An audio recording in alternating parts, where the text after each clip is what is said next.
नमस्कार, द नगरी न्यूज की खास पेशकश खबर दिन भर में आपका स्वागत है। मैं हूं दीक्षा शर्मा। चलिए रुक करते हैं दिन भर की बड़ी खबरों पर।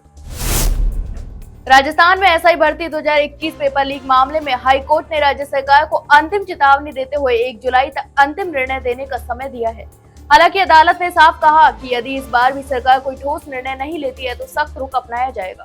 यह आदेश जस्टिस समीर जैन ने सोमवार को कैलाश चंद्र शर्मा व अन्य की याचिकाओं पर सुनवाई करते हुए दिया। इसके अलावा पिछली सुनवाई में अदालत ने राज्य सरकार को 21 मई तक कैबिनेट सब कमेटी की बैठक कर निर्णय लेने का निर्देश दिया। अदालत ने यह भी कहा था कि यदि तब तक की भर्ती प्रक्रिया पर कोई स्पष्ट निर्णय नहीं लिया गया तो संबंधित जिम्मेदारी को गंभीर परिणाम भुगतने होंगे। इसके अलावा कोर्ट ने 21 फरवरी को राज्य सरकार को निर्णय के लिए 2 माह का समय भी दिया था, लेकिन सरकार अब तक कोई स्पष्ट निर्णय नहीं ले सकी। सुनवाई के दौरान जस्टिस समीर जैन ने सरकार की ओर से पेश अतिरिक्त महाधिवक्ता राजेंद्र प्रसाद से तीखे सवाल भी पूछे। इसके अलावा जस्टिस जैन ने यह भी कहा कि सरकार पहले भर्ती को रद्द करने की सिफारिश कर चुकी है, अब अचानक क्या बदल गया। एजी ने जवाब में कहा कि पहले सूचना दी थी कि भर्ती में आधे से अधिक अभ्यर्थियों ने नकल की थी, लेकिन अब इस एसओजी जांच में सिर्फ 55 ही दोषी पाए गए हैं। चित्तौड़गढ़ जिले के भोपाल सागर में 29 मई को प्रस्तावित मुख्यमंत्री विजयलाल शर्मा के दौरे से पूर्व राणा पूंजा की प्रतिमा को लेकर विवाद खड़ा हो गया। इस दिन मुख्यमंत्री महाराणा प्रताप, राणा पूंजा और अन्य महापुरुषों की प्रतिमाओं का अनावरण सीएम के हाथों होने वाला था, लेकिन राणा पूंजा की प्रतिमा में दर्शाए गए वेशभूषा को लेकर राजपूत समाज में कड़ा ऐतराज जताया जा रहा है। इतना ही नहीं, राजपूत समाज का कहना है कि राणा पूंजा सोलंकी राजपूत थे, लेकिन उनकी प्रतिमा में पारंपरिक राजपूती वेशभूषा के बजाय अन्य प्रकार की पोशाक दिखाई गई है, जो उनके इतिहास और गौरव के साथ अन्याय है। इसी मुद्दे को लेकर हाल ही में चित्तौड़गढ़ जिला कलेक्ट्रेट पर समाज के लोगों ने प्रदर्शन किया और जिला प्रशासन को एक ज्ञापन भी सौंपा, जिसमें प्रतिमा की वेशभूषा को तुरंत ठीक करने की मांग भी की गई। वहीं इस विवाद ने नया मोड़ तब लिया जब भील समाज ने इस पर अपनी कड़ी प्रतिक्रिया दी। राजस्थान में एसआई भर्ती 2021 को लेकर लगातार विवाद गहराता जा रहा है। इस बीच राष्ट्रीय लोकतांत्रिक पार्टी के संयोजक और नागौर सांसद हनुमान बेनीवाल ने सरकार पर तीखा हमला बोलते हुए बड़ा बयान भी दिया। उन्होंने कहा कि हनुमान जी तभी उठेंगे तब एसआई भर्ती रद्द हो जाएगी। इसके साथ ही उन्होंने यह भी चेतावनी दी कि अगली बार सरकार के किसी भी प्रतिनिधि को इस मामले पर मंच तक नहीं आने देंगे। इतना ही नहीं, हनुमान बेनीवाल का यह बयान उस वक्त आया जब हाईकोर्ट पहले ही सरकार को 1 जुलाई तक भर्ती को लेकर अंतिम निर्णय देने का समय दे चुका है। उन्होंने साफ कहा कि अब हमें सरकार की भाषा में जवाब देना आता है। कल हमने शांति से सरकार का पक्ष मंच पर रखने दिया, लेकिन अगली बार ऐसा नहीं होगा।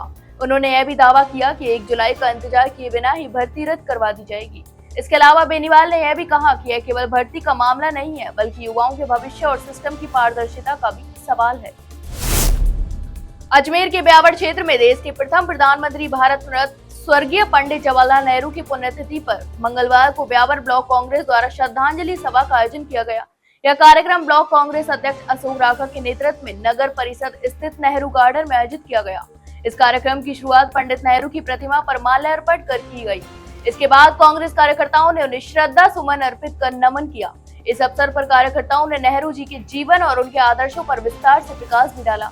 अशोक राका ने अपने संबोधन में कहा कि पंडित नेहरू केवल स्वतंत्र भारत के पहले प्रधानमंत्री ही नहीं थे, बल्कि वे एक दूरदर्शी नेता, कुशल प्रशासक और आधुनिक भारत के शिल्पकार भी थे। उन्होंने देश को वैज्ञानिक, औद्योगिक और लोकतांत्रिक दिशा में आगे बढ़ाने की मजबूत नींव भी रखी। यही नहीं, कार्यकर्ताओं ने इस दौरान नेहरू जी के बताए हुए धर्मनिरपेक्षता, समाजवाद और लोकतंत्र के सिद्धांतों को याद भी किया और उनके पदचिन्हों पर चलने का आह्वान भी किया। उन्होंने कहा कि आज के दौर में नेहरू जी के विचार और दृष्टि को अधिक प्रासंगिक हो गए हैं। कार्यक्रम में कई वरिष्ठ कार्यकर्ता भी मौजूद रहे। अजमेर के पीसांगन में ट्रेलर चालक फतेह सिंह की मारपीट कर हत्या के मामले में पीसांगन पुलिस ने 3 आरोपियों को गिरफ्तार कर न्यायालय में पेश किया, जहां से उन्हें 2 दिन के पुलिस रिमांड पर भी भेजा गया।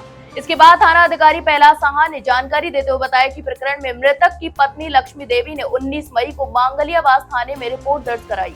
लक्ष्मी ने आरोप लगाया कि 15 से 16 मई की रात उनके पति कोटपुतली से ट्रेलर में कंटेनर भरकर ब्यावर जा रहे थे।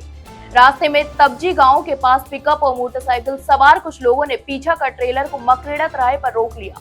वहां उन्होंने ट्रेलर के शीशे भी तोड़ दिए और फतेह सिंह को नीचे उतारकर जानलेवा हमला भी किया। इस हमले में फतेह सिंह की पसलियां भी टूट गई और गंभीर चोटें भी आईं, जिससे उसकी मौत भी हो गई। इस घटना के बाद पुलिस ने सीसीटीवी फुटेज व अन्य तकनीकी जांच के आधार पर आरोपियों की पहचान कर उन्हें गिरफ्तार भी किया। इस गिरफ्तारी आरोपियों में 25 वर्षीय शिवराज सिंह राजपूत निवासी शिवनाथपुरा, रोहित गुर्जर और सत्य प्रकाश माली भी शामिल हैं।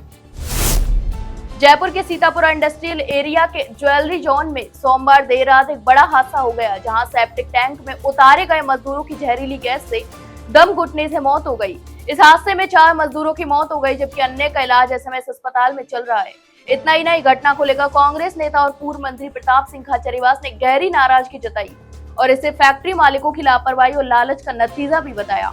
उन्होंने कहा कि सोने चांदी के कड़ों की तलाश में रात को 8 मजदूरों को बिना किसी सुरक्षा उपकरण के सेप्टिक टैंक में उतार दिया गया है, जो पूरी तरह अवैध और अमानवीय है। इसके अलावा खाचरियावास ने यह भी कहा कि टैंक की सफाई मशीनों से होनी चाहिए, न कि मजदूरों से। ऐसे में घोर अपराध है और इसकी जांच भी होनी चाहिए। उन्होंने यह भी कहा कि फैक्ट्री मालिकों ने सिर्फ लालच के चलते गरीबों मजदूरों की जान को खतरे में डाल दिया है, बल्कि पुलिस प्रशासन से मांग भी की कि तुरंत फैक्ट्री मालिकों के खिलाफ एफआईआर दर्ज कर उन्हें गिरफ्तार भी किया जाए। इसके साथ ही यह भी कहा कि इस मामले को किसी भी कीमत पर दबने नहीं दिया जाएगा। राजस्थान के 16 जिलों में अगले 3 दिनों तक आंधी बारिश का येलो अलर्ट भी जारी किया गया है। इसके साथ ही 4 जिलों में भीषण गर्मी पड़ने की संभावना जताई जा रही है। मौसम विभाग ने गर्मी और बारिश दोनों के लिए येलो अलर्ट जारी किया है। इससे पहले सोमवार को राज्य के कई हिस्सों में उमस भरी गर्मी के बीच का स्तर 60 से 80% या उससे ऊपर भी दर्ज किया गया। राज्य के कई शहरों में तेज उमस और चुभन भारी गर्मी शुरू हो गई है। सोमवार को जयपुर, सीकर, अलवर, डूंगरपुर, सिरोही, चूरू, नागौर समेत कई शहरों में दिन का तापमान 40 डिग्री सेल्सियस के आसपास या उससे नीचे रहा। तो वहीं सबसे अधिक गर्मी बाड़मेर में पड़ी, जहां तापमान 45.2 डिग्री सेल्सियस दर्ज हुआ। पिछले 24 घंटों में अधिकांश शहरों में आसमान साफ रहा और धूप निकली। जयपुर, कोटा, उदयपुर संभाग के जिलों में दोपहर के समय हल्के बादल भी छाए। उदयपुर, सिरोही और बांसवाड़ा के कुछ इलाकों में देर शाम को हल्की बारिश और बूंदाबांदी भी हुई। तो वहीं जयपुर में भी सोमवार को दिन भर उमस बनी रही और ह्यूमिडिटी का स्तर 60% रहा। मौसम विभाग के अनुसार मंगलवार को राज्य में हीट वेव का प्रभाव भी जारी रहेगा। सुबह के समय तेज धूप में लोगों को परेशानी भी हो रही। आगामी दिनों में हीट वेव के साथ आंधी और बारिश की संभावना भी बनी हुई है, जिससे राहत मिलने की उम्मीद भी जताई जा रही है। राजस्थान के सीमावर्ती जिले बाड़मेर में कांग्रेस ने जय हिंद सभा आयोजित कर राष्ट्रीय सुरक्षा सेना के सम्मान और केंद्र सरकार की नीतियों पर सवाल उठाए। इस सभा में पूर्व मुख्यमंत्री अशोक गहलोत, कांग्रेस महासचिव रणदीप सुरजेवाला, पूर्व उप मुख्यमंत्री सचिन पायलट, प्रदेश अध्यक्ष गोविंद सिंह डोटासरा और नेता प्रतिपक्ष टीकाराम जूली सहित कई वरिष्ठ नेता भी शामिल हुए।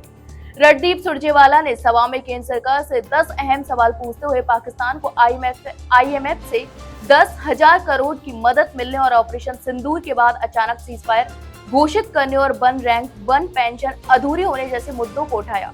उन्होंने पूछा कि भारतीय सैनिकों की भर्तियां क्यों रुकी हुई हैं और पहलगाम में हुए आतंकी हमले पर क्या कार्रवाई हुई है।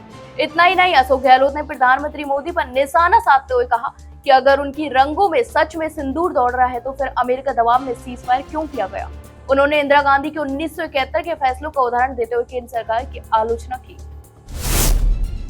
राज्य सरकार के निर्देश अनुसार पूरे राजस्थान में 24 मई से 30 मई तक फलों और सब्जियों में मिलावट के खिलाफ विशेष जांच अभियान चलाया जा रहा है। इस क्रम में बांसवाड़ा जिले में यह अभियान सक्रिय रूप से जारी है। तो वहीं चिकित्सा विभाग के अधीन कार्यरत खाद्य सुरक्षा विभाग इस अभियान में महत्वपूर्ण भूमिका भी निभा रहे हैं।